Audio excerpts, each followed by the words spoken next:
Hello everyone, welcome to my YouTube channel. আজি ACS Past Year Mathematics Exercise 1.4 question number 9 পৰা আমি question number 12 লৈকে আমি solve কৰিম।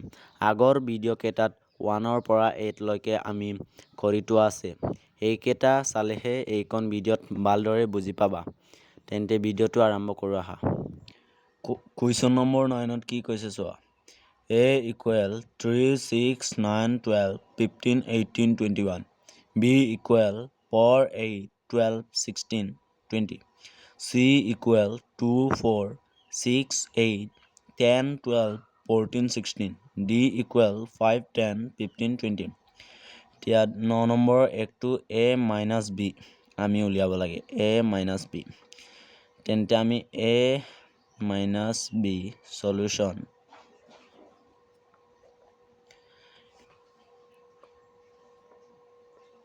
A এর পৰা আমি B মাইনাস কৰিব লাগে A minus B কৈছে A এৰ পৰা আমি B মাইনাস কৰিব লাগে তেন্তে চোৱা এতিয়া হ'ব A এৰ পৰা আমি B মাইনাস কৰিব লাগে A এৰ পৰা আমি B মাইনাস কৰিম 3 আছে ইয়াত 4 8 কি আমি মাইনাস কৰিব পাৰো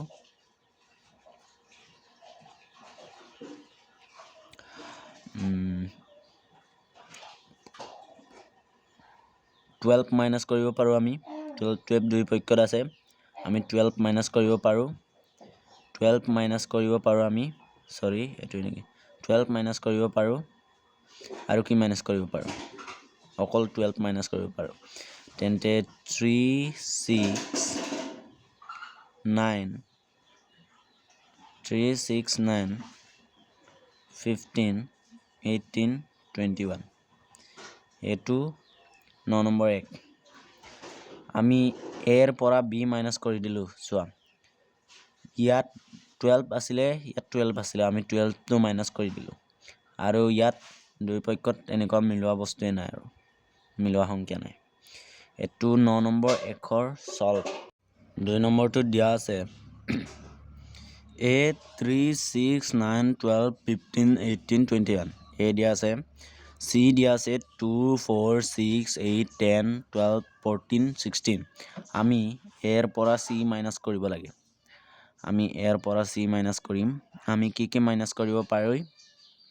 6 6 মাইনাস কৰিব পাৰো আমি আৰু কি মাইনাস কৰিব পাৰো 6 6 12 12 মাইনাস কৰিব পাৰো আৰু কি মাইনাস কৰিব পাৰে 16 69 এই দুটা আমি মাইনাস কৰিব পাৰো তেন্তে আমি লিখিব পাৰো 3 9 15 18 21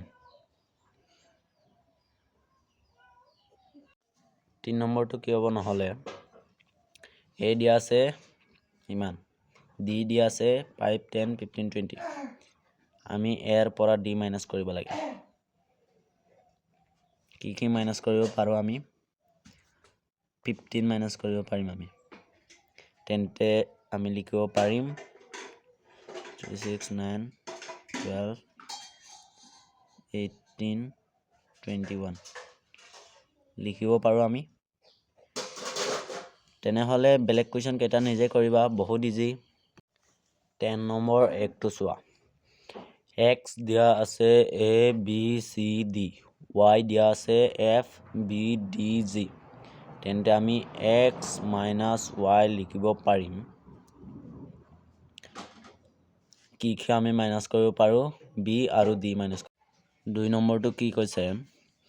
y minus x আমি y ৰ পৰা x মাইনাস কৰিব লাগে তেন্তে আমি y minus x equal b d দুই পক্ষত আছে আমি মাইনাস কৰিব পাৰো তেন্তে আমি লিখিব পাৰো f g 3 নম্বৰটো চোৱা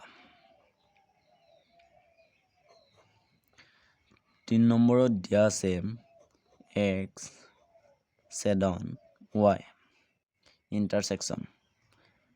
x ছেদন y আমি উলিয়াব লাগে আমি কুৱেশ্চন নম্বৰ 7 বিলাকত কৰি আইছো x ছেদন y equal x আমাক দিয়া আছে a BCD 7 y দিয়া আছে আমাক FBDG আমি x 7 y পাম তেন্তে দুই পক্ষত কি মিলিছে BD দুই পক্ষত 12 নম্বৰ কুৱেশ্যনটো কি কৈছে তলৰ উক্তিবোৰ সঁচা নে মিছা কোৱা তোমাৰ উত্তৰৰ যুক্তিযুক্ততা প্ৰতিপন্ন কৰা 1 নম্বৰত দিয়া আছে 2 3 4 5 আৰু 3 6 অসংযুক্ত সংগতি এটো অংযুক্ত সংগতিয়ে হয় চোৱা ইয়াতো 3 আছে ইয়াতো 3 আছে দুই পক্ষত একে মিলা অংক আছে এটো হৈছে অংযুক্ত সংগতি তেন্তে এটো মিছা হ'ব 2 নম্বৰত চোৱা AEIOU আৰু ABCD অসংযুক্ত সংগতি ইয়াত দুই পক্ষত একে নাম্বাৰ আছে নেকি দুই পক্ষত একে নাম্বাৰ আছে একে নাম্বাৰ আছে দুই পক্ষত তেন্তে এটো অংযুক্ত হ'ব এটো অসংযুক্ত সংগতি তেন্তে এটো মিছা অসংযুক্ত নহয় অংযুক্তই হ'ব এটো 3 নম্বৰটো কি কৈছে 2 6 10 14 আৰু 3 7 11 15 অসংযুক্ত সংগতি দুই পক্ষত একে নাম্বাৰ আছে নেকি 2 3 একো নাই দুই পক্ষত তেন্তে এটো অসংযুক্ত সংগতি অসা এটো সঁচা হ'ব এটো অসংযুক্ত সংগতিয়ে হয় পৰটো চোৱা 2 6 10 আৰু 3 7 11 অসংযুক্ত সংগতি দুই পক্ষত একে নাম্বাৰ নাই তেন্তে এটো অসা অসংযুক্ত সংগতিয়ে হয় আজিৰ ভিডিঅ'টো ইয়াতে আমৰণি মাৰিছোঁ